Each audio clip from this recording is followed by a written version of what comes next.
He had been in the Hachette forest again. For days now, it seemed, advancing in the dark beneath the dense, snow-shrouded canopies of trees through which the violent light of bomb burst and gunfire flickered. Tracer flares ignited the cordite smoke, and with artillery explosions detonating above the treetops, clouds of phosphorescent light drifted among the tree line, through which other soldiers moved as jerky, misshapen shadows.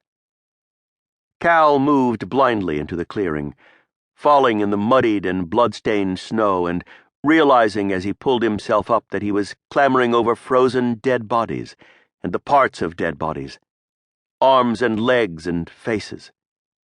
Before him, a vast fence of barbed wire stretched across the forest, and upon it, the bodies of soldiers dangled. One soldier, perhaps a year or two younger than himself, still struggled and twitched. Through the bullet holes on his torso, pink flesh showed. White bone protruded from his shattered kneecap. Flares lit up the sky above them and spiraled down, illuminating the clearing, and the enemy fire began again. The young man's face shone, his gaunt cheekbones pulled taut in pain. His eyes rolled back in his head and then rolled forward and stared at Cal. His breath steamed the air. Through the fog of smoke, the shadows of the enemy approached.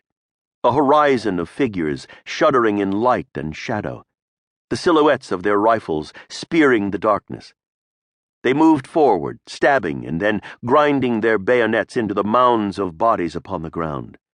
Cal watched the raised, pleading arms of the victims, their pleas like the mewling of animals as they were gutted.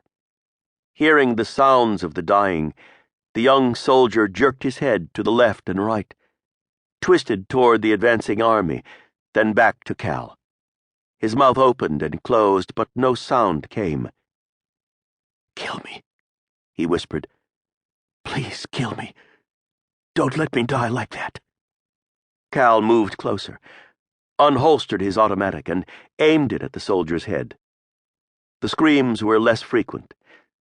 The world was becoming empty of sound as fragments of bullets whipped around him, tearing divots in the earth and in the surrounding trees.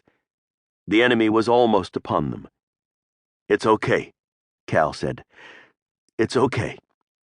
Not sure if he was speaking to himself or to the young soldier.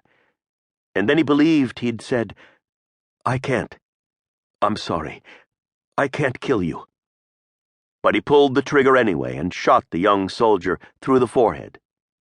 The soldier's head rocked upon his neck, and then his body slumped against the wire. Cal woke and clutched instinctively at his upper thigh, where the muscle tapered to the pelvis. The sheets were in disarray, and the mattress damp at his back. At his side, Lynn lay on her stomach, breathing deeply in sleep. Gray light filtered through the stained window shades, and with it came the sounds from the street outside, of the city waking, cars honking on the avenue. He could feel the winter cold sifting through the window frame. Listened for a moment as a gust of wind set the panes rattling. The subtle tremors of the subway station 3 streets over reverberated through the timbers of the 3-decker. He sat up, pulled his legs over the side of the bed. He rubbed his temples, raked a hand through his black hair. He stretched his aching leg out before him and then back again until he could feel the blood flowing warmly through it. The pain spiking for a moment and then ebbing, and knew he could walk.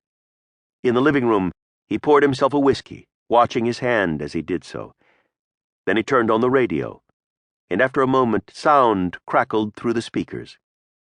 He tuned it to the Darcy and McGuire show and turned it down so that it wouldn't wake Lynn, who had worked the late shift at the Carney.